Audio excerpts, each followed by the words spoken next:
Ya, muy bien. Buenas noches, chicos. ¿Cómo van? ¿Qué tal? ¿Qué tal? ¿Cómo están, chicos? Muy buenas, buenas con todos. Bienvenidos, bienvenidas a nuestra clase de historia aquí en el aula del Cordi.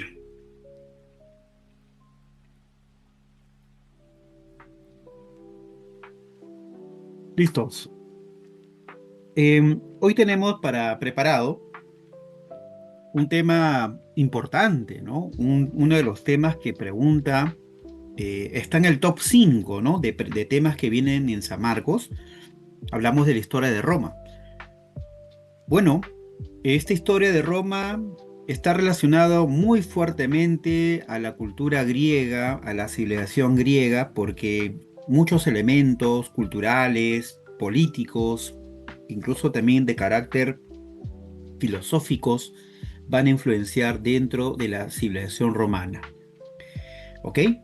Entonces vamos a comenzar a explicar el tema de Roma. Bueno, en principio nos ubicamos en una Italia, la Italia del siglo VIII eh, antes de Cristo, esa península itálica que por ahí vamos a compartir en un momento, se encontraba poblada ya por algunos pueblos, valga la redundancia, ¿no? Habían en el norte de Italia, hay un pueblo importantísimo del cual Roma toma, por ejemplo, sus elementos arquitectónicos, se llaman los etruscos, ¿ya? Vamos a ponerle por acá.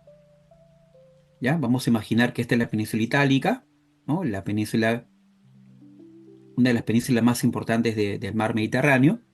Entonces, ya para el siglo VIII antes de Cristo, por acá estaban los etruscos. Como te decía, muchos elementos arquitectónicos de Roma venían de los etruscos, entre ellos el uso del cemento. El cemento, la arena, la piedra, el hormigón. ¿Te imaginas sin hormigón?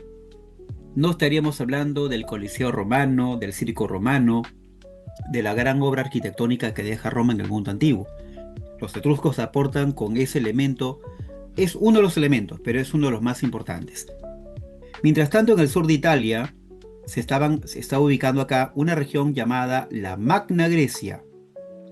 Si usted recuerda, la Magna Grecia es una zona donde los griegos fundaron colonias, ¿no? Ahí estaban las colonias griegas.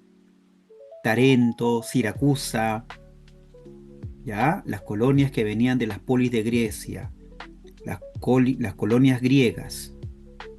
Mientras que en el centro de Italia habían varias tribus que se les llamaba popularmente con este nombre, los samnitas. Samnitas. No eran pueblos tan complejos en cultura, pero sí, por su número y su gran presencia en la zona, eran una amenaza permanente para la pequeña Roma que comenzó siendo una aldea y con el tiempo se fue transformando en una ciudad, primero una ciudad monárquica, luego una ciudad republicana y por último una ciudad imperial. Roma tuvo una evolución y de acuerdo a eso Roma ha tenido tres etapas históricas, ¿no? La monarquía, la república y el imperio. Sin embargo, vamos a ver que en los inicios de Roma se va a ir generando una sociedad, se va a estructurar una sociedad, ¿ya? Podemos llamar una sociedad de tipo aristocrática al inicio,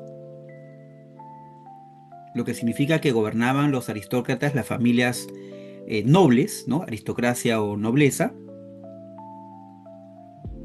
Y con el tiempo la República Romana se fue transformando en una sociedad plutocrática, es decir, gobernada ya no por familias nobles, sino por familias ricas. ¿Cómo es eso, profe? Las familias aristocráticas basan su poder en su apellido, en su linaje, mientras que las familias plutocráticas basan su poder en la riqueza, aunque también para ellos es importante el apellido, pero la riqueza, la cantidad de fortuna, termina generando en ellos una posición política o social muy importante. Bien, ¿quiénes serían los aristócratas?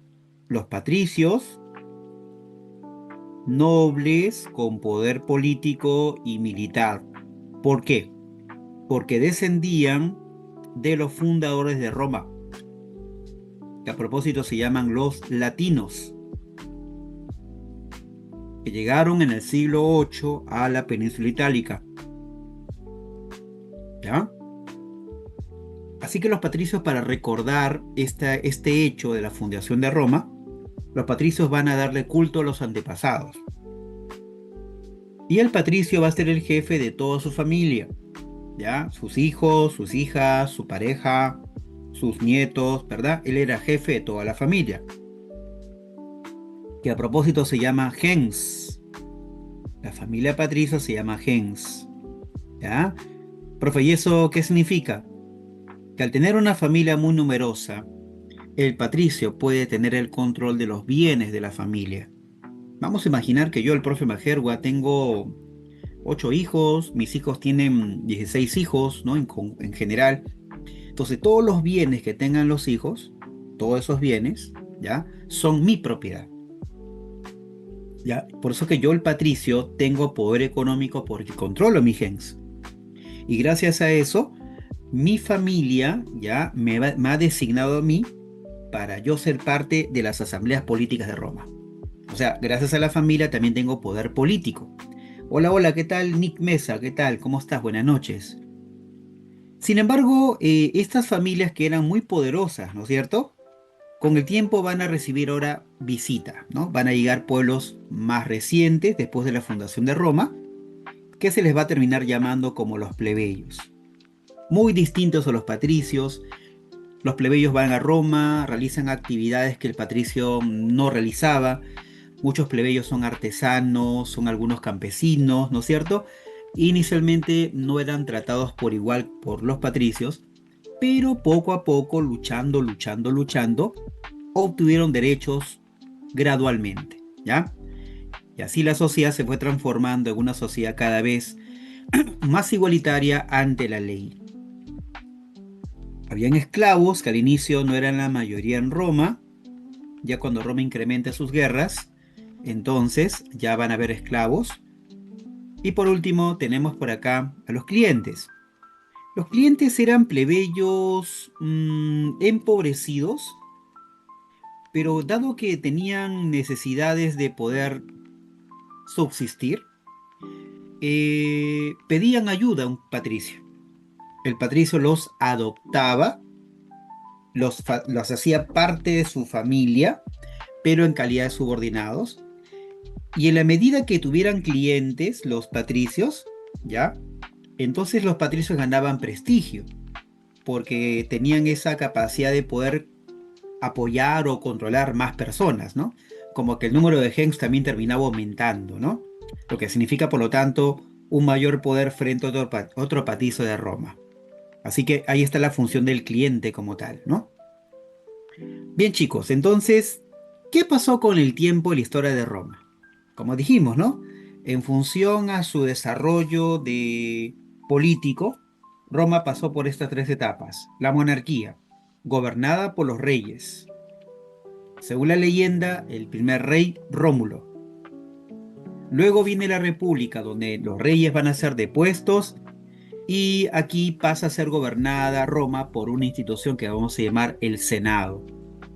Y en la república, evidentemente, el poder se concentra en la figura del emperador, en un territorio obviamente mucho más grande que la etapa monárquica y la etapa republicana. ¿Ya? Comencemos viendo puntualmente la etapa de la monarquía. De acuerdo a la tradición de Roma, ¿ya? Van a haber 7 reyes romanos. 7 reyes, mira, ahí lo tienes en la imagen. Rómulo, Numa Pompilio, Tulio Silio, Anco Marcio. ¿Ya? Luego viene Tarquino Prisco, Servio Tulio y Tarquinio Soberbio. Estos 7 reyes se van a separar en 2 dinastías. La dinastía latina, ¿ya? Ahí está. Y la dinastía etrusca. La latina está relacionada, recuerda, a los que han fundado Roma. ¿Ya? Son los que terminan fundando Roma, los fundadores de Roma. Entonces esos reyes son Rómulo, por ejemplo. Ahora, Numa Pompilio no es exactamente un latino. Cerca de los latinos, en Roma, había un pueblo vecino, se llama los Sabinos. Lo que se menciona sobre estos sabinos es que en una ocasión hubo una suerte de enfrentamiento con los romanos, a raíz, escucha esta parte, que los romanos habían raptado a las mujeres sabinas. ¿Ya? Entonces los sabinos fueron a reclamar, oh, mi mujer, ¿qué pasó, Roma? Eras un vecino, pero no pensé que eras así. Los romanos se cerraron, no, son nuestras mujeres, hubo un enfrentamiento y al final los pueblos se unieron. Entonces dicen que los sabinos sería el primer pueblo que se une con Roma, gracias al tema de las mujeres. Eso explica por qué la cultura romana, la cultura de Roma, es una cultura que poco a poco irá fusionando a otros pueblos, ¿ya? La cultura romana, por lo tanto, es una mezcla de ¿qué? De aporte latino, de ahí viene la lengua latina, el aporte etrusco, el aporte, perdón, este sabino, y se irán sumando como un tercer elemento los etruscos, que vimos que estaban ubicados en el norte de Italia, ¿verdad? ¿Ya? Ya, ¿qué pasó en ese momento? De pronto, los reyes que van a dirigir Roma son etruscos. ¿Quiénes son ellos, profe? Tarquino Prisco, Servio Tulio y Tarquino Soberbio.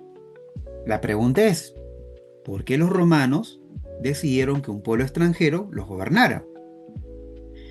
Porque los etruscos estaban entrando en Roma en calidad de comerciantes, en calidad de pueblo civilizado, llevando elementos tecnológicos. Por ejemplo, el cemento, el hormigón, el uso también de técnicas hidráulicas como esta que ves acá. Se llama la cloaca. Como Roma es un lugar que está ubicado en una pequeña depresión, las lluvias cuando llegan en la misma Roma, generan que toda esta área se transforme en un pantano con un montón de enfermedades, ¿no? Lo que afectaba el crecimiento poblacional de Roma. Entonces, gracias a este cloaca se llama, el agua empantanada sale por aquí y desemboca en las aguas del río Tíber, que está justo cerca a Roma. Ya es como tener el río Rima al costado de Lima. Eso permitió que Roma, ese terreno ya despantanado, se construyen ahí, por ejemplo, el circo romano. Así como escuchas, los etruscos en su gobierno construyen el circo romano, la primera obra arquitectónica del Estado romano, ¿ve? La cloaca máxima, el circo romano. Incluso para que los patricios se reúnan en asambleas, también se crea el llamado Foro Romano, algo así como el Congreso el día de hoy, ¿no? Hasta ahí todo tranquilo, ¿ya? El detalle, chicos, es que si bien los etruscos han transformado a Roma de una aldea común y corriente, la han transformado en una verdadera ciudad, ¿ya? Eso significa que Roma ha adquirido el carácter de una ciudad urbanizada, ¿no es cierto? Se dice, según las leyendas, que los etruscos comienzan a abusar del poder. Ya no convocaban las asambleas, gobernaban sin consultar a los patricios, en fin, se habían transformado, según los romanos, en tiranos. Por eso los romanos terminaron preparando un levantamiento armado y expulsan a los reyes etruscos. Ese levantamiento patricio contra los etruscos marca el final de la monarquía y el comienzo de la etapa republicana. Bueno, acá hay una pregunta que nos hace Nick Mesa, profe, ¿y este circo romano para qué servía? ¿Payasitos? No exactamente, sino para eh, ir a espectar la carrera de cuadrillas. ¿Qué son las cuadrillas? Son carros jalados por caballos. En otras palabras, era muy semejante a lo que hoy llamamos los hipódromos. Es parte de la actividad pública que había en Roma. ¿Sí? Ya está. Muy bien. Entramos en la etapa republicana, chicos. ¿Qué pasó? En Roma vamos a encontrar instituciones, ¿ya? Aquí te voy a colocar, permíteme por favor compartir contigo un PPT adicional, ¿ya? Ahí está. Vamos a armar la República Romana. ¿Qué es exactamente la República Romana? Es una institución gobernada no por una persona, sino gobernada por asambleas. Eso es una república, ¿sí? Y las tres instituciones asambleístas son el Senado, que ya se había creado en la etapa de la monarquía, los magistrados, ya, los magistrados, que son funcionarios que actúan de manera colegiada, o sea, hay varios funcionarios que tienen un cargo y para tomar decisiones se ponen de acuerdo, eso se llama ser colegiado, funcionarios que se ponen de acuerdo para tomar una decisión, colegiados, ¿ya?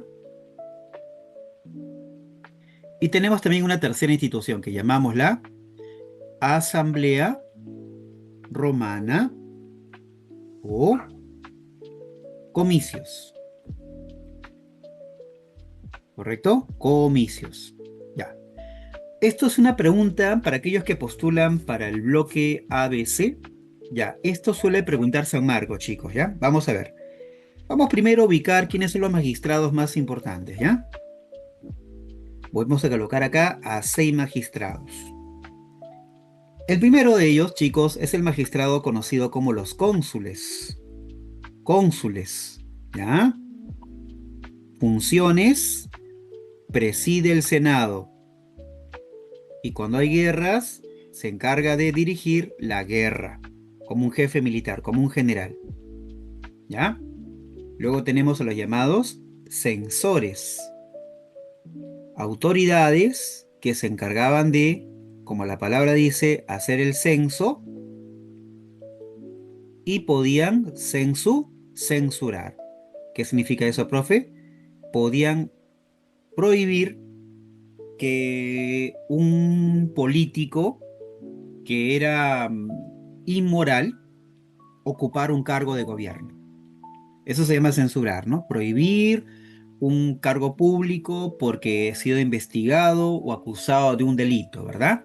Ya, eso era el censor. Él elegía a los cargos, a las autoridades morales, éticas, y a los que no terminaban rechazándolas, ¿ya? Esa es la función del censor, vigilar la moral pública.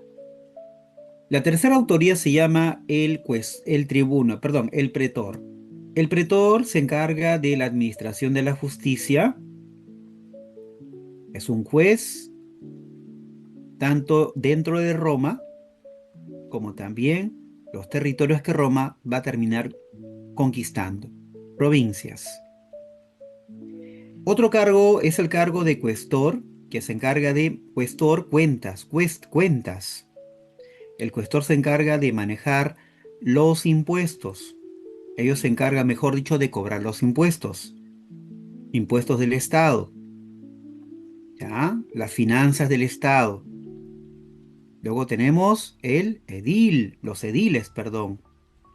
Se encargan de que la ciudad esté limpiecita, sin basura, esté ordenada, el orden, el ornato y la limpieza, la higiene de la ciudad. Algo así como los municipios. Y por último, aunque no menos importante, tenemos los tribunos de los plebeyos. Ellos son defensores de la plebe, defienden a la plebe, de los abusos del Senado o de cualquier magistrado. ¿Bien?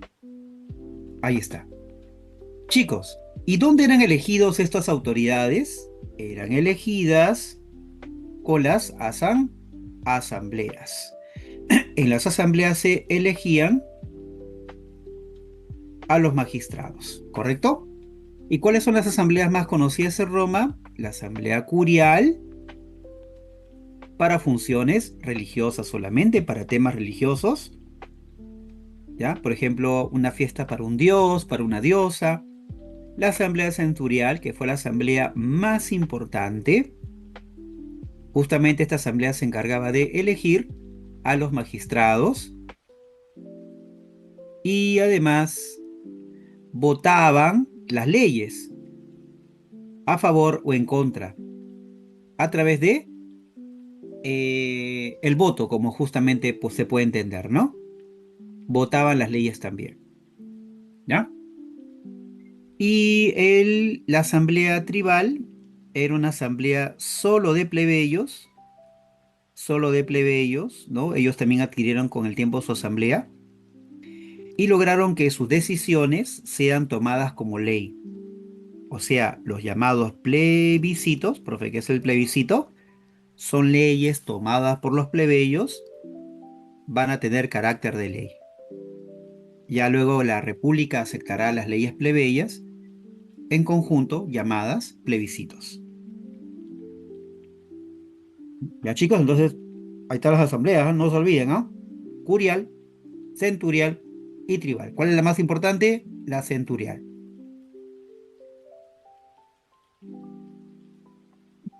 Bien, profe, una consulta. ¿El Senado es como el Congreso del día de hoy? ¿El Senado también elabora leyes? No. Repito, el Senado en Roma no elabora leyes. Los que elaboran las leyes se llaman magistrados. Ellos elaboran las leyes que son debatidas en las asambleas y lo que hace el Senado romano, integrado por 300 patricios, bastante ancianos y muy expertos, es que ellos se encargan de decir, a ver, la asamblea vota, ¿no? A favor, imagínate el aumento de impuestos. Hay una autoridad que es el cuestor y dice, ¿saben qué es? Te propongo la ley de aumentar impuestos. Ya, la ley pasa a la asamblea centurial, debaten, votan y la ley se aprueba. Ya, esa ley es aprobada, pero ahí no queda la cosa. Tiene que ser ratificada por el Senado. Ah, ahora entiendo, profe. O sea que el Senado no hace la ley, sino la ratifica, ¿ve? Este Senado ratifica la ley. Y eso porque los senadores pues son expertos, chicos, son gente experimentada, ¿no? El Senado también se encarga de asesora a los magistrados porque tienen experiencia en el cargo. Lo que pasa es que los senadores han sido antiguamente magistrados, entonces saben cómo se maneja el cargo, ¿no? Y también el Senado se encarga de dirigir la política exterior. O declara la guerra o declara la paz. ¿Ya? La política exterior, guerra o paz. ¿Y quién se encarga de presidir el Senado? Los cónsules. ¿Ya? Los presidentes del Senado, presidida por cónsules, por los dos cónsules. Y así funcionaba, chicos, la República Romana. Ah, ya, los impuestos, Nick Mesa, la tasa de impuestos lo fijaban ellos, ¿no? Los llamados cuestores. Ellos también fijaban digamos, cobraban los impuestos y lo que hacía el Senado era administrar esos impuestos, ¿no? Destinarlos para la guerra, para las obras públicas, ¿de acuerdo? El Senado se encarga, repito, de administrar los impuestos. En cambio, el que cobra, el que fija las tasas, es el cuestor. ¿Ya? Bien. Chicos, recuerden por favor que estas instituciones, estos cargos, este sistema republicano fue creado para una pequeña ciudad. El sistema republicano de Roma no fue creado para un territorio grande, ¿ya? Fue creado solamente para la pequeña ciudad de Roma. Cuando Roma crezca y se expanda, ahí van a haber problemas. Como va a haber mucha gente con diferentes culturas, diferentes costumbres, diferentes leyes, Roma va a tener que controlarlos con mano dura. Y a veces no se podía controlar. Por eso que en esos casos de crisis, la República Romana tenía una solución. ¿Cuál era? Atención con esto, ha sido pregunta de exámenes a Marcos alguna vez, ¿ah? Cuando en Roma estalla crisis, ante la crisis, que puede ser una rebelión de esclavos, una rebelión de plebeyos tal vez, crisis interna, o una invasión, o una guerra externa, la República Romana nombraba a una autoridad. No era colegiado porque era una autoridad. Se nombraba al dictador. Recuerden que el concepto dictador para la República Romana era legal, era legítimo, era algo, digámoslo así, natural en la República. No tenía el concepto peyorativo que hoy día se entiende por dictador, ¿no? Una autoridad con todo el poder, que puede abusar de los derechos, ¿no es cierto? Que destruye la democracia. No, no, no. En Roma la dictadura era un mal necesario. Era parte del sistema republicano, un mecanismo de defensa, ¿no? Como te dije, era algo legal. Pero para evitar que esto se transforme en un problema mayor, porque obviamente es una situación extrema, en Roma los dictadores solo gobernaban 6 meses, solamente 6 meses, hasta que pase el peligro, ¿ya? O sea, era un cargo temporal. ¿Está bien? Listo, chicos. Sí, el dictador gobernaba por 6 meses, pero hay un detallito que quiero comentarles, chicos. A finales de la República Romana, los dictadores ya no van a gobernar 6 meses. Pasaban a gobernar un año, 10 años y hasta que se mueran. O sea, vitalicia. Eso es un factor para que más adelante la República Romana termine muriendo, termina asfixiada. Porque cuando había dictadura, la República dejaba de existir por 6 meses.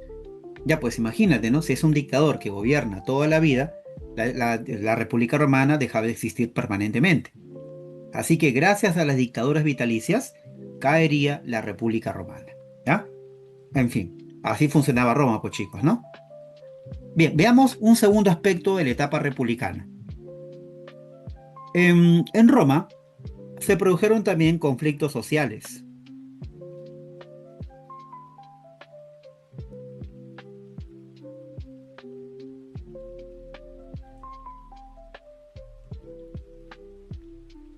En Roma también era algo común ver los conflictos sociales, ¿no?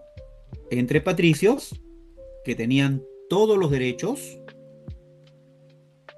políticos sobre todo, y los plebeyos que no tenían derechos, ni un solo derecho. ¿No te parece que era algo muy desigual? ¿No? Patricios, todos los derechos, plebeyos, ningún derecho. Entonces, para equilibrar, los plebeyos se rebelan contra los patricios, conflictos sociales. Y resultado de eso, chicos, surge el derecho romano, el máximo aporte de Roma a la historia. Derecho escrito. O sea, surgen códigos. Antes Roma, ¿cómo gobernaba? Se gobernaba si no había derecho escrito. Los derechos que no eran escritos en la historia se llaman derechos consuetudinarios. Repito, los derechos que había antes que se escribiera el derecho se llamaba derecho consuetudinario. Es un derecho basado en costumbres. Por ejemplo, si el patricio siempre tenía el poder y eso se mantenía en el tiempo, era una costumbre. Hasta que los plebeyos cuestionaron las costumbres y plantearon que todos deberían tener derechos. Se rompen las costumbres, se escribe en el derecho, se escribe el derecho, derecho escrito, y poco a poco el plebeyo va ganando esos derechos para igualarse al patricio. De tal forma, chicos, que gracias al derecho se comenzó a homogeneizar o equilibrar, ¿no es cierto? Homogeneizar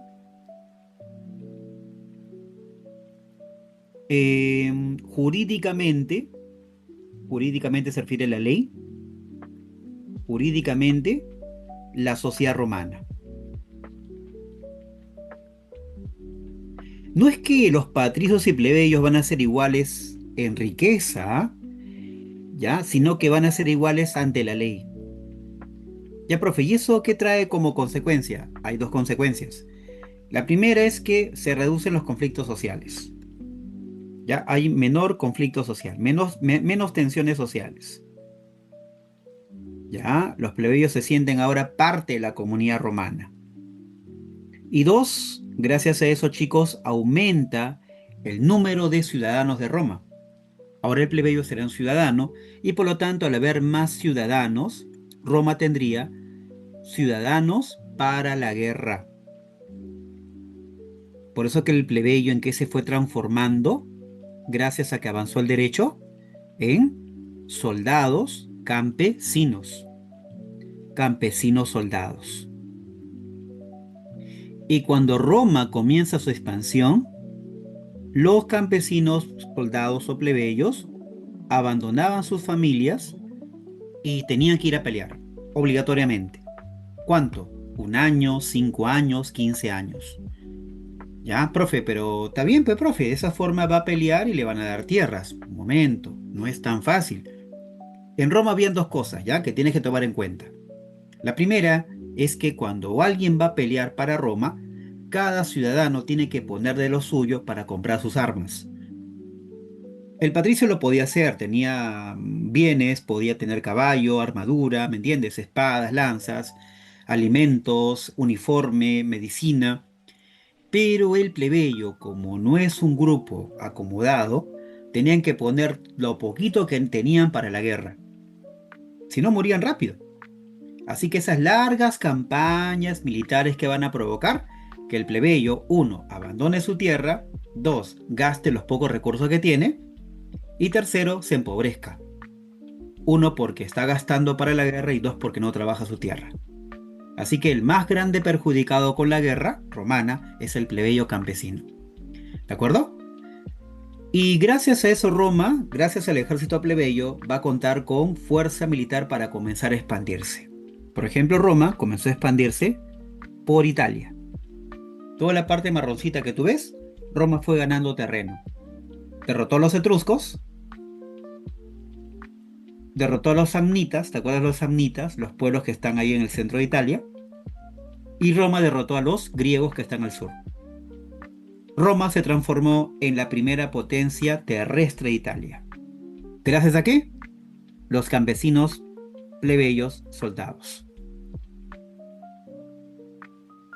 ¿Está bien?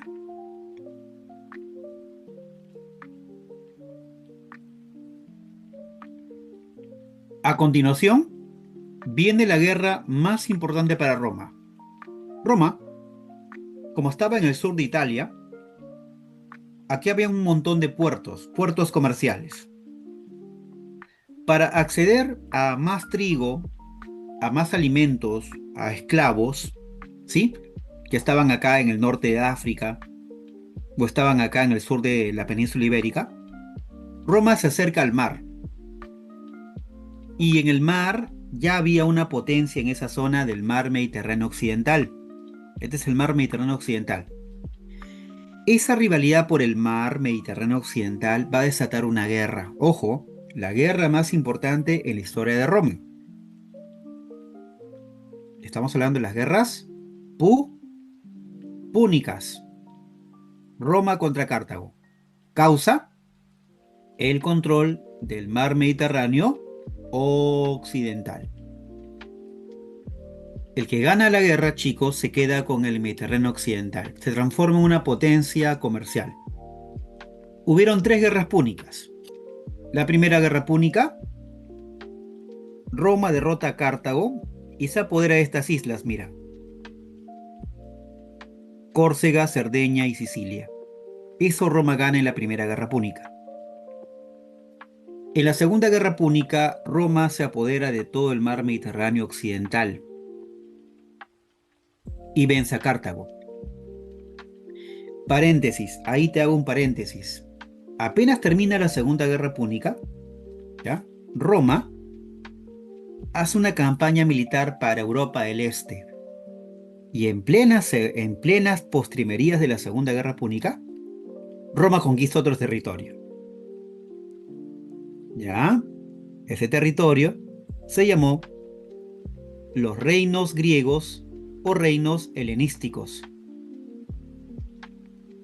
¿Qué son los reinos helenísticos? Son los antiguos rezagos del imperio de Alejandro Magno. Los reinos helenísticos. Macedonia, ¿no? Por ejemplo. Y gracias a estos chicos, Roma se apodera del mar Mediterráneo oriental.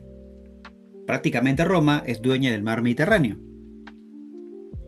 Y en la Tercera Guerra Púnica, ya, que es posterior, Cartago se refuerza, renace Cartago para recuperar lo que había perdido. ¿Qué hace Roma? Ordena llevar todo su poder, toda su fuerza militar a Cartago, la destruye y no solamente eso, la quema, la incendia, con población adentro. Roma, literal, aniquila Cartago. Tercera Guerra Púnica. Obviamente Roma se transformó en la primera potencia marítima de todo el Mediterráneo. ¿Gracias a qué? Campesinos, soldados, plebeyos. Bien, ¿qué trajo estas guerras de Roma como consecuencias? Primero, la guerra trae consigo muchísimos esclavos. ¿Ya? Son esclavos que el Estado los obtiene y los ofrece al mercado. ¿Ya? Hay una suerte de venta de esclavos en los mercados de Roma. Este tipo de esclavismo se llama esclavismo clásico. El que tiene plata compra a su esclavo. Ya te imaginas que el patricio va a poder comprar 100, 200, 1000 esclavos. Y el plebeyo empobrecido obviamente no va a poder comprar, ni siquiera va a poder trabajar su tierra porque ha regresado de la guerra muy pobre. Encima, Roma, que si bien se ha apoderado de tierras, acá hay un montón de tierras disponibles, llamadas como el Ager Publicus o tierras del Estado, ya tú le pones ese datito. Todas estas tierras que Roma gana se llaman tierras del Estado. Roma los pone a la venta.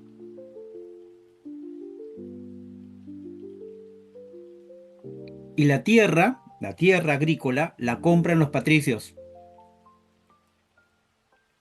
Ahora tienen tierras en mayor cantidad. Eso se llama latifundios.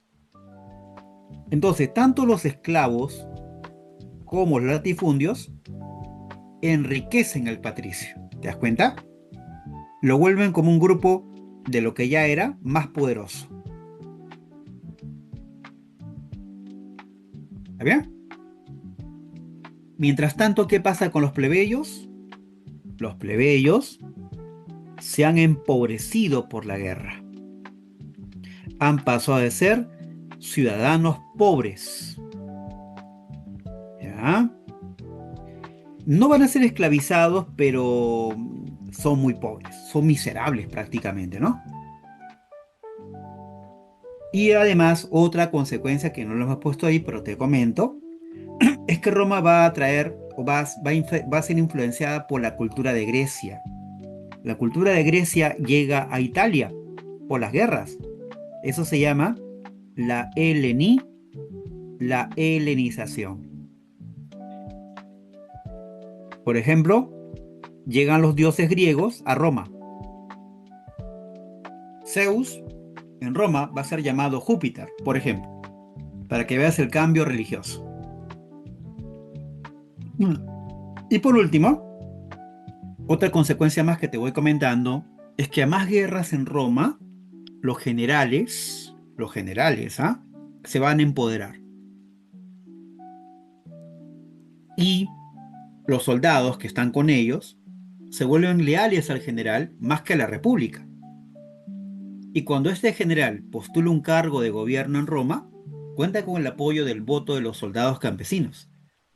Y estos militares que van a llegar al poder tendían a ser dictadores, ¿ya? O sea, tendían a gobernar bajo el modelo dictatorial. Se estaban acostumbrando a eso. Por lo tanto, estos líderes militares llamados caudillos, al volverse poderosos, van a debilitar a la República Romana. Porque ya no van a convocar las asambleas, no van a promover elecciones, sino que hay un gobierno personalista, ¿te das cuenta? Ese fenómeno caudillista surge después de las guerras de Roma, o con las guerras de Roma. ¿Ya? Más caudillismo, la república se debilita. Bien, volvamos al tema social. ¿Qué pasó con los plebeyos? Muy empobrecidos, sin tierras, y estaban a punto de levantarse contra Roma. y podían ganar porque eran soldados expertos. Para evitar que Roma siga viviendo una situación de inestabilidad social, dos tribunos de la plebe, ¿te acuerdas los tribunos de la plebe? ¿No es cierto? Los defensores de la plebe. Dos tribunos de la plebe llamados los hermanos Graco, ante la miseria del plebeyo, buscando reducir los problemas sociales para atenuar la miseria plebeya, la miseria de la plebe, hicieron reformas, las cuales son las siguientes, chicos. Un primer tribuno llamado Tiberio Graco propuso la ley agraria. ¿Qué es esto? Darle tierras del hayer publicus al plebeyo. La ley nunca se aprobó porque el Senado se opuso. ¿Correcto? Recuerda que el Senado ratifica la ley. 2. 10 años más tarde, el hermano de Tiberio Graco, Cayo Graco, propone la ley frumentaria. ¿Qué significa eso?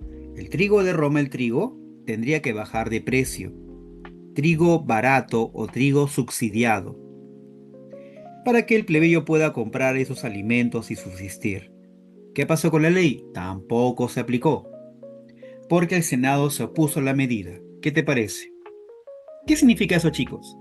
Cada vez que en Roma hay reformas sociales, un grupo de senadores se opone a esa medida, lo que significa que en Roma está surgiendo una contradicción.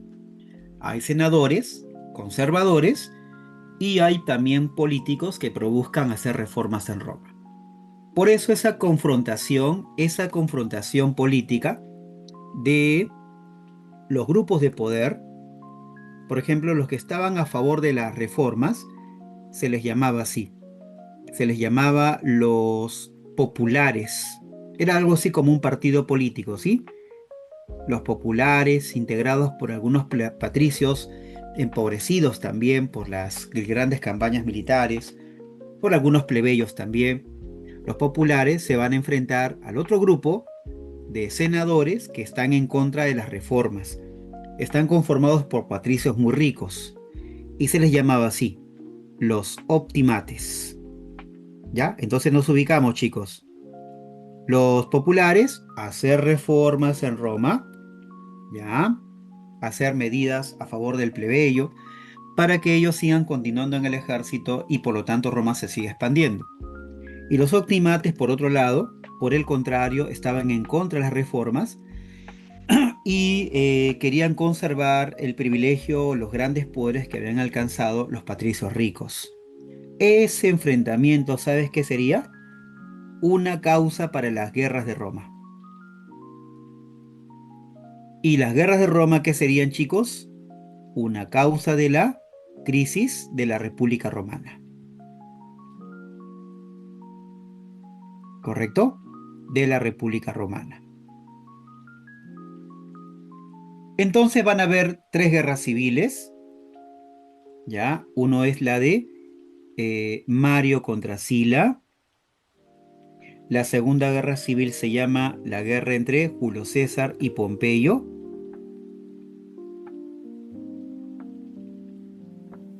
Y la tercera guerra civil es entre Marco Antonio y Octavio. ¿Está bien? Te comento rapidísimo algo. Cuando termina la primera guerra civil, ya, y gana Sila, y Sila es nombrado dictador vitalicio, ¿verdad? ¿Te acuerdas que te comenté? El Senado lo nombra dictador vitalicio. Es ahí donde los optimates que te comenté, los optimates era el grupo político en contra de las reformas, apoyaron a Sila. El grupo de Mario fue perseguido, el grupo de Mario eran populares. Prácticamente hubo un poder, una hegemonía de los optimates durante casi unos 30 años. Cuando muere Sila, ya hay un vacío de poder. Entonces, para evitar una nueva guerra civil, los políticos más prestigiosos de Roma, por ejemplo, Julio César, un patricio que no tenía mucho dinero, pero era muy culto, comenzó a ganar protagonismo porque Destacaba mucho por su conducción del ejército. Mientras tanto, Pompeyo, que era considerado un hombre acaudalado, él era parte del sector de los senatoriales, Pompeyo, ya era un hombre con dinero, pero no era un hombre muy bien preparado para las ideas, o sea, tenía sus limitaciones intelectuales. Me refiero a que no era un buen político, ¿no? No era muy astuto como Julio César. Y Craso es un hombre también muy acaudalado que se hace popular porque Craso él derrotó sangrientamente la rebelión de un esclavo que se levanta contra Roma, la rebelión de Espartaco. Ya dicen que Espartaco se levantó con 50.000 esclavos. Espartaco era un peleador del Coliseo romano, se levanta con los gladiadores, ¿no? Estaban a punto de escapar de Roma. Hay un grupo que regresa a Roma. Espartaco los, digamos, trata de convencerlos que se escapen de Roma. Igual todos vuelven, son capturados por Craso, los derrota y los crucifica, ¿no? Entonces, eso es lo que hizo Craso, por lo cual era conocido en Roma. Entonces, se forma entre ellos una alianza de tres para repartirse el poder, algo así como tres gobernantes para Roma. Pero Craso muere en el proyecto y la guerra estalla entre Julio César y Pompeyo porque cada uno representa un bando distinto. Julio César representa el bando de los populares y Pompeyo el bando de los optimates. La guerra termina, gana Julio César. Ya él le exige al Senado que le reconozca dictador, va a ser nombrado dictador vitalicio, así como Sila,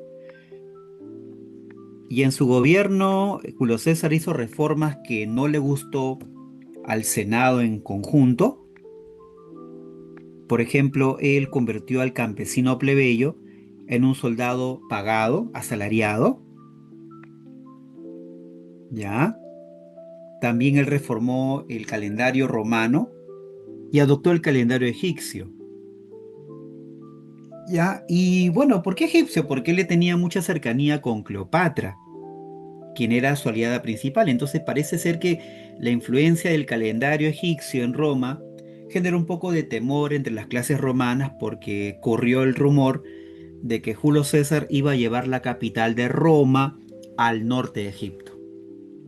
Repartió tierras a los plebeyos también y comenzó a elevar impuestos a los sectores patricios. Entonces fue, digamos, como un dictador popular que evidentemente no le gustaba a los patricios más ricos de la ciudad. ¿Qué pasó?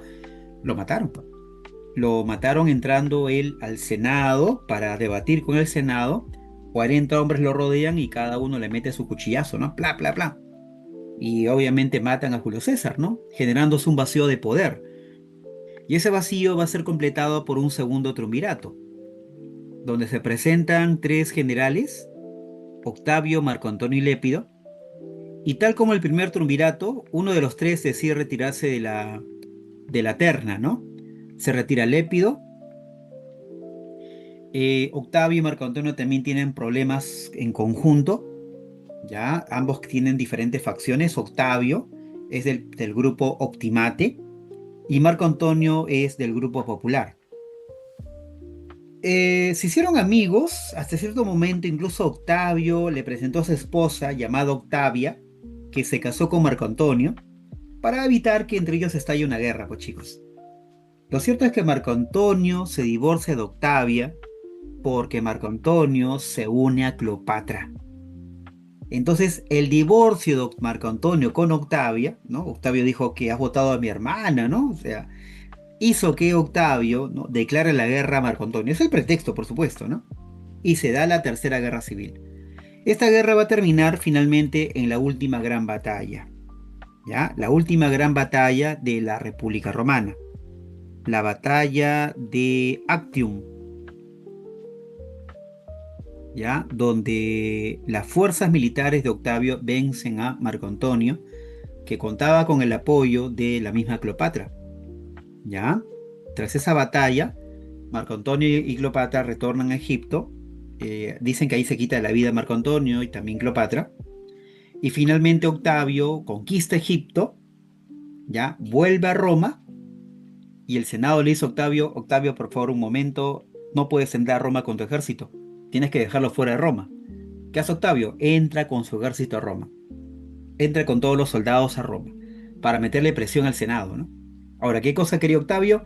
El poder, que lo nombren con los poderes máximos, ¿no? ¿Qué hace el Senado? Le da el poder de ser cónsul, pretor, censor, tribuno, todos los poderes de Roma. Prácticamente es como un dictador, pero digamos con poderes mucho más grandes, ¿no? O sea, poderes absolutos. De esa forma, chicos, de esa forma, con Octavio se implanta el Imperio Romano. El imperio es una alianza entre Octavio y el Senado, como se dan cuenta, ¿no? Y una medida que hace Octavio es cambiarse de nombre, ¿no? Por ejemplo, pasa a ser llamado Augusto. De ahí en adelante los emperadores van a utilizar ese apelativo. Les comento que el imperio es una etapa de 400 años que estuvo marcado por dos momentos: el Alto Imperio Romano y el Bajo Imperio Romano. ¿Qué es el alto? Auge, mayor esplendor. ¿Qué es el bajo? Es la crisis, o mejor dicho, la decadencia del imperio. ¿Está bien? Y como una primera medida de Octavio, de Augusto ahora llamado, es establecer el fin de las guerras civiles. Eso se llama la Pax Romana. Él declara, a partir de ahora en adelante en Roma, ya no habrán guerras civiles, ¿no? Ese es el fin de las guerras civiles, lo que va a traer consigo un incremento de la estabilidad política en Roma y por lo tanto un crecimiento de la economía. Porque recuerdan esta cosa muy básica, ¿no? Cuando una sociedad está estable económica y socialmente, o políticamente y socialmente, perdón, la economía mejora también. ¿Ya? El fin de las guerras civiles y, como dije, la prosperidad o la bonanza económica de Roma, ¿no? La prosperidad económica, comercio, ciudades comerciales, rutas comerciales en el Mediterráneo, llega la ruta de la seda, hay crecimiento de la industria romana, hay producción agrícola en grandes cantidades, ¿me entienden? Eso trae consigo la prosperidad económica, ¿sí? Y en la medida que la economía mejora, chicos, la cultura también mejora. Por eso que como consecuencia de la paz romana, encontramos el siglo de Augusto. ¿Y a qué se le llama siglo de Augusto? Al gran auge cultural. Arquitectura, derecho, filosofía, pero una de las cosas que destaca mucho Roma es la literatura. Ahí vamos a encontrar los tiempos del gran literato Virgilio, que escribe la obra La Eneida, ¿no? Una obra donde se explica cómo será el futuro de Roma, o sea, cómo se fundó Roma. La Eneida va a ser para Roma algo así como un documento que justifica el nacimiento del imperio, ¿ya? Entonces, chicos, gracias al crecimiento económico, Roma emprendió grandes obras públicas también. Acá está, mira, los grandes coliseos. Acá tenemos el Coliseo Romano, vistos desde el aire, ¿no? Una construcción espectacular, a cual también llamamos el anfiteatro. ¿Y por qué le llaman anfiteatro? Porque era la unión de dos teatros.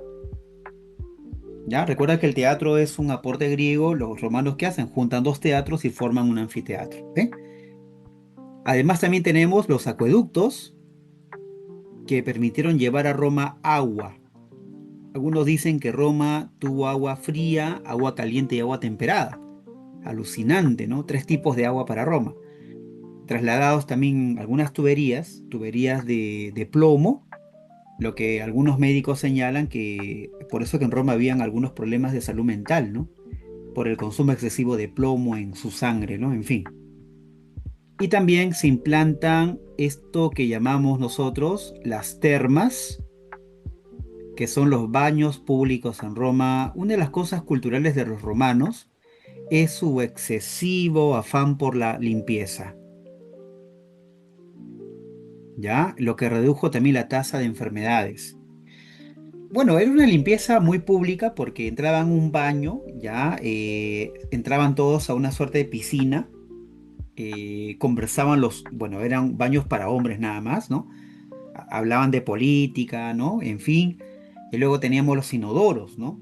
Los inodoros eran unos huequitos donde el romano se sentaba y frente a frente mirándose, chicos, ¿ah? Con todos los, con todos los olores, ¿no? Que había ahí porque no había separación.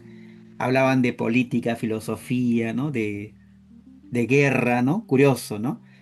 Y venían los esclavos, ¿no? Que eran los limpiadores y con una especie de, digámoslo así, de punta cubierta con un trapo, algo así como un hisopo, ¿no? Los limpiaban a los romanos ahí, ¿no?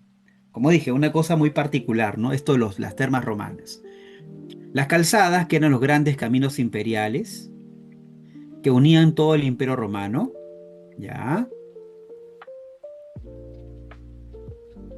Y estas calzadas estaban unidas, unían ciudades con ciudades, ¿no? A toda esta política de construcción de obras con la marca romana, la marca de Roma, hecho en Roma, made in Roma, se le llamaba también como el modelo de romanización. Así que la arquitectura era un medio, un instrumento de la romanización. ¿Y qué se llama romanización? La imposición de la cultura romana. ¿Ya? Roma buscó unificar todo el mundo conquistado en su momento con, repito, la arquitectura, la lengua latina,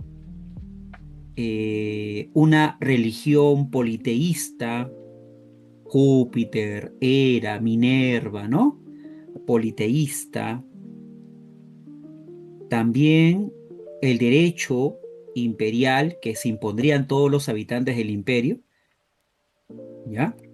Y todo eso, como dije, ocurre en el periodo que llamamos el siglo de Augusto y la paz romana. ¿Ven? Se dan cuenta, es la época de auge, ¿no? Y llegamos a esta etapa, a uno de los momentos más altos de Roma, que es la etapa del imperio. Me refiero a la máxima expansión con Trajano. Ya, después de Trajano, Roma nunca más se expandió. Fue la última conquista para Roma. Lo que vino después, chicos, fue que gracias a que Roma no se expandía, Roma comenzó a sentir una crisis. La crisis del siglo III. ¿Qué fue la crisis del siglo III? El inicio de la decadencia de Roma. ¿Y cuáles son las características de esta crisis o por qué se dio la crisis? Uno, al haber menos guerras de conquista, había menos esclavos. Al haber menos esclavos, baja la producción. Al haber menos producción, los precios suben. Y si los precios suben, la moneda se devalúa. Inflación.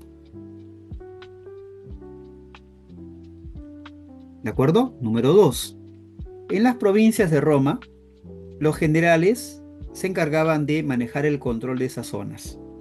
Debido a que Roma era tan grande, la capital de Roma no podía controlar a esos militares que estaban en las provincias, con lo cual estos militares se empoderaron y declararon la guerra a los emperadores. Objetivo, saquear el Estado romano. Eso se llama anarquía, ¿no? Varios levantamientos contra los emperadores. Y el tercer factor, chicos, que conlleva esto es que en las fronteras ya están presionando por acá, ¿quiénes? Los los bárbaros. Presión de los bárbaros, ¿ve? Roma está haciendo que la crisis la vaya debilitando. Por eso los siguientes emperadores, ¿ya? Van a buscar controlar todo el poder. Y se les va a comenzar a llamar como dominus o señores. El primer emperador que hace esto, chicos, que controla el poder con mano dura, reemplazando al Senado, ¿no es cierto? Fue el emperador Diocleciano. Diocleciano. Diocleciano, al ver que el imperio vivía una situación de inestabilidad, ¿qué hizo? Ordenó dividir a Roma en 4 partes. Su política se llama la tetrarquía. La tetrarquía significaba nombrar 4 emperadores al mismo tiempo. El imperio se partía por eso en 4, pero no de forma política, sino administrativa. ¿Ya? Algo así, mira. Acá habrían un Augusto, otro Augusto, un César y otro César. El objetivo de la política era que cada uno gane experiencia y reemplace al otro. ¿De acuerdo? Eso significa para evitar los golpes de Estado. Es un sistema más político-administrativo, ya que permitía a Roma tener un manejo importante de las provincias y la capital. Fracasó, fracasó. ¿Saben por qué, chicos? Porque cada emperador nombrado te daba golpe de Estado contra ellos mismos, ¿sí? Luego de eso, chicos, viene otros emperadores, ¿ya? Como, por ejemplo, Constantino, Constantino I, quien al ver que un problema que en Roma era considerado un problema menor, me refiero al tema de los cristianos ahora en la época de Constantino son muchísimos en Roma, bastantes, y muchos de ellos venían a pagar tributos a Roma. Son perseguidos por el Estado romano, ¿no? El Roma tiene miedo por la mayoría que son ellos, pero lo curioso es que en la medida que los persiguen, aumentan los cristianos. Hay esta cuestión de la martirización, el mártir, ¿no? Muerto un cristiano, esto estimula para que más personas se vuelvan cristianas. Entonces, el miedo al cristianismo hizo que Constantino promulgue una ley, el Edicto de Milán. Hasta ahí los cristianos eran perseguidos y se escondían debajo de Roma en catacumbas. Con este Edicto de Milán se le dio tolerancia no solamente a los cristianos, sino también a otros cultos. Se llama esto tolerancia de cultos. Ya, tolerancia religiosa. ¿Ok? De esta forma Roma estaba ganando un punto a favor, porque estaba logrando un poco más de estabilidad. Más adelante viene el emperador Teodosio, quien gobierna cuando ya los bárbaros están entrando al Imperio Romano. Y Teodosio decide dos cosas, ¿no? Uno, dividir a Roma en dos partes. ¿Ya? Por eso que acá aparece una línea, ¿ven? ¿Ven una línea por ahí, chicos? Y aparecen dos Romas por eso, el Imperio Romano de Oriente y el Imperio Romano de Occidente, ¿verdad? ¿Han visto? Eso es Teodosio, divide a Roma. Pero para hacerle frente también al cristianismo, ya Teodosio y un grupo de políticos romanos llegaron a esta conclusión. Oye, el cristianismo es una religión que mientras más lo perseguimos, más crece. Y hablan de un solo Dios. ¿Qué tal si incorporamos esa religión como religión oficial del imperio? Como los cristianos tienen una unidad y esta unidad está en función a una autoridad, llevemos ese modelo al imperio romano, ¿no? Un imperio más unido, con lo cual contribuyes a que la crisis disminuya, más unidad, pero con una autoridad en el medio, ¿no? Eso explica por qué Teodosio terminó de aprobar un edicto, una ley imperial que llamamos el Edicto de Tesalónica. Tesalónica, ¿correcto? Con lo cual el cristianismo se transformó en religión oficial. Así que el culto a Júpiter, ¿no? Aquí se termina para siempre. El cristianismo se transformó en la única religión del Imperio Romano. ¿Ya? ¿Y eso con qué objetivo dijimos? Para darle más unidad imperial. Bien, chicos, entonces acá están los emperadores que te iba comentando: Diocleciano, Constantino, Teodosio, y prácticamente ya el imperio estaba con las horas contadas. El imperio caería invadido por las fuerzas bárbaros que provocarían en todo caso la caída final. Ahora, déjame comentarte algo importante. ¿Por qué cae Roma? ¿No es cierto? ¿Por qué cae Roma? Ya, para eso vamos a explicar acá brevemente, ya, y eso ha sido pregunta de examen de San Marcos, por eso lo coloco. las causas de la caída de Roma. Pero ojo, ¿te acuerdas que Teodosio dividió Roma en dos, no? Esto sería del Imperio Romano de Occidente. Bien, veamos la primera causa. Es una causa de carácter económica. Ya con el siglo III, como vimos, debido a que se reduce la cantidad de esclavos y por lo tanto baja la producción y aumenta los precios, ¿cierto? Ya, ante eso la gente en las ciudades de Roma, al ver que los precios se devalúan y su comercio termina siendo afectado, la gente huye de la ciudad y se va al campo. ¿Ya? ¿Sabes cómo llamamos ese efecto? La ruralización. Si estoy en el campo, ¿cuál va a ser para mí la actividad económica más importante? La agricultura y ganadería. O sea, se ruralizan las actividades económicas, ¿de acuerdo? Número 2. A nivel social, la población plebeya que todavía está en Roma nuevamente entra en un gran conflicto con los patricios. Al haber crisis económica y pobreza, obviamente los plebeyos se enfrentan a los patricios, ¿no? Para obviamente acceder a las tierras, los beneficios económicos. Es decir, hay una polarización social. Los patricios tienen que hacerle frente al levantamiento de los plebeyos. Número 3. Como Roma era demasiado grande, se había colocado muchos funcionarios en las provincias de Roma, sobre todo funcionarios militares. Por lo tanto, Roma, al tener muchos funcionarios, mucha burocracia, ¿qué hicieron esos funcionarios? Se independizaron de la capital, por lo cual se volvieron en poderes locales. Poderes locales apoderándose de las tierras y los recursos que habían en esos lugares, desintegrando con mayor rapidez a Roma. Otro cuarto factor, chicos, es el factor ideológico, la cristianización. Profe, ¿cómo la cristianización afecta al Imperio Romano?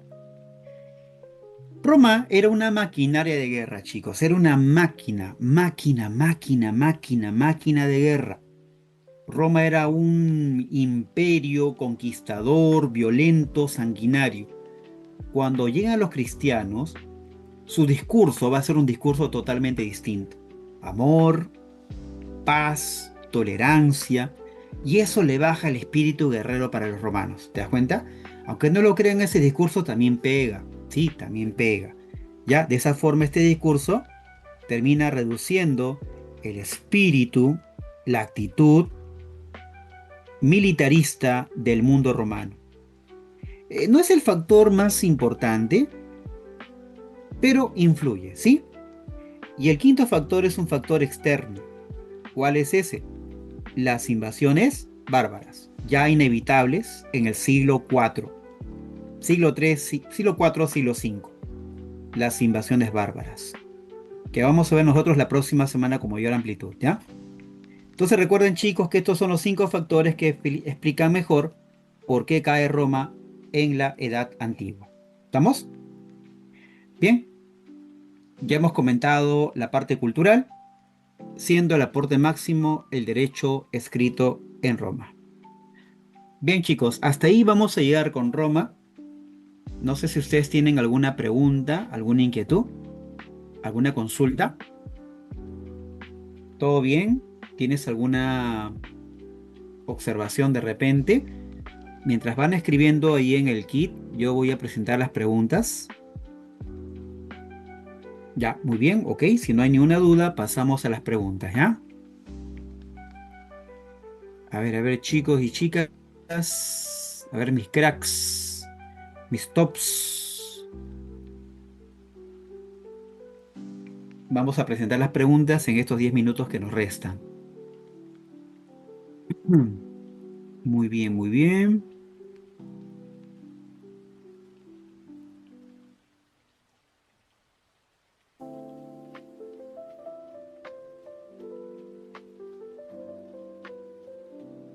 Causa principal.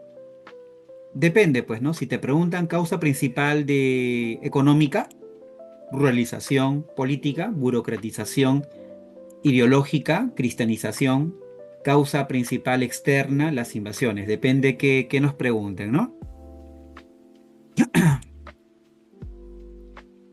Ya, aquí vamos entonces. Ya. Profe, el último emperador vendría a ser Rómulo. Sí, es Rómulo Augustulo, este último emperador de Occidente. Rómulo Augustulo. Teodosio no, más bien Teodosio es el último emperador cuando Roma está unificada. O sea, cuando Roma es un solo imperio. Teodosio es el último emperador de una Roma unida. En cambio, Rómulo Augustulo es el último emperador cuando Roma se dividió en Oriente y Occidente, ¿no? En este caso, Rómulo Augustulo es el último emperador del Imperio Romano Occidental. Vamos con la pregunta. La etapa republicana se caracterizó por la expansión territorial y por la existencia de conflictos sociales y políticos, lo que condujo a realizar transformaciones en Roma. Nos piden simplemente el valor de verdad de la institución romana. Las conquistas de Roma se limitaron, eso significa circunscribir, se limitaron a la península itálica. O sea, las conquistas romanas solo llegaron a la península itálica. No, ¿verdad? También abarcó el Mediterráneo y otras regiones más. Falso, ¿ya? Entonces, si es falso, mira, se va la A, se va la B, se va la letra D. Siguiente enunciado. La autoridad de los militares fortaleció a la República, ¿te acuerdas? Los militares al llegar al gobierno debilitaban la República Romana al no convocar las asambleas y menos aún consultar al Senado. Falso también. Listo, ya está la clave, ¿no? Ya está la clave. ¿Sí? Ya está la clave. La 2, la 3, sí, efectivamente. Hay luchas sociales de los esclavos y plebeyos. Y cuando dice no sin luchas, se refiere con luchas. Los plebeyos lograron representación. Eso es correcto. ¿Está bien? 1, la letra C. 2, mediante el triunfo de Roma sobre Cartago, dice, todas estas guerras reconfiguraron el territorio de Roma, lo que consiguió el aumento de tensiones sociales y la vida política. ¿No es cierto? Más guerras, más territorios, más conflictos sociales y conflictos por el poder. Nos piden entonces, ¿debido a qué? ¿Debido a qué se dio esto de las tensiones sociales? ¿Te acuerdas? Levantamiento plebeyo, muchas guerras para ellos, levantamiento de esclavos, ¿no? Vamos a ver.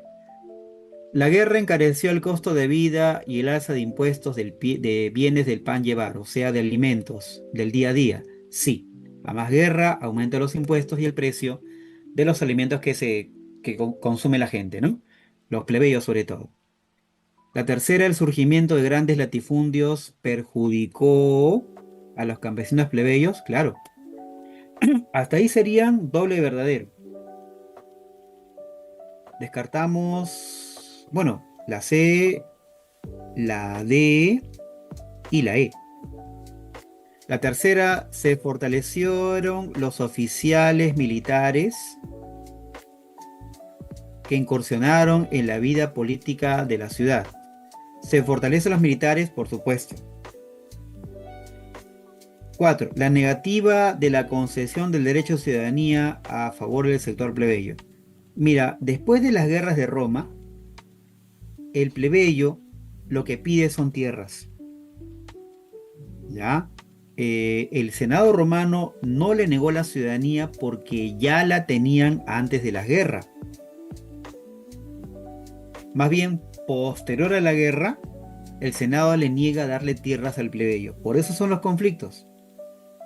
Pero ya el plebeyo te decía que era ciudadano antes de la guerra. ¿Está bien? Así que el enunciado correcto sería, la clave correcta sería esta de acá. ¿Sí? Chequea, chequea, chequea para que la clave quede más clara. Número 3. Los dioses de Roma son dioses griegos. En este caso, los romanos, ¿de quién incorporan sus dioses? Obvio, de los griegos. ¿no? Obvio, ¿no es cierto? Cultura griega, base de la cultura romana. Pregunta 4. Sobre las autoridades de la República Romana. ¿Recuerdas? Pretor, pretor, él es la justicia. ¿Dónde está eso? Aquí, ¿no? Sería la primera combinación, 1 con D. Ya, pues 1 con D. Voy descartando mis opciones que no me sirven. Vamos con la siguiente, mira. Con la siguiente sería la clave, ¿ah? O bien la 2 con la B, o bien la 2 con la C. Vamos a ver. La 2 me piden cuestor. Ah, ya, cuestor, dinero, contar, contar, impuestos, finanzas. Acá está. Sería 2 con B de besito. Vamos a ver qué clave queda. Listo, ya está. Ya está, chicos, ya está. ¿No es cierto? Ya está. Clave besito. Lo demás ya queda como complemento. Ya, ustedes chequean y esa sería la clave. Número 5. Durante el periodo del dominado, crisis del Imperio Romano, ¿te acuerdas? La decadencia. ¿Qué podemos marcar? Diocleciano, tetrarquía, sí, correcto. 2 Césares, 2 Augustos. Constantino decretó la libertad religiosa con el edicto de Milán, sí, correcto. Tolerancia a los cristianos y a otras creencias.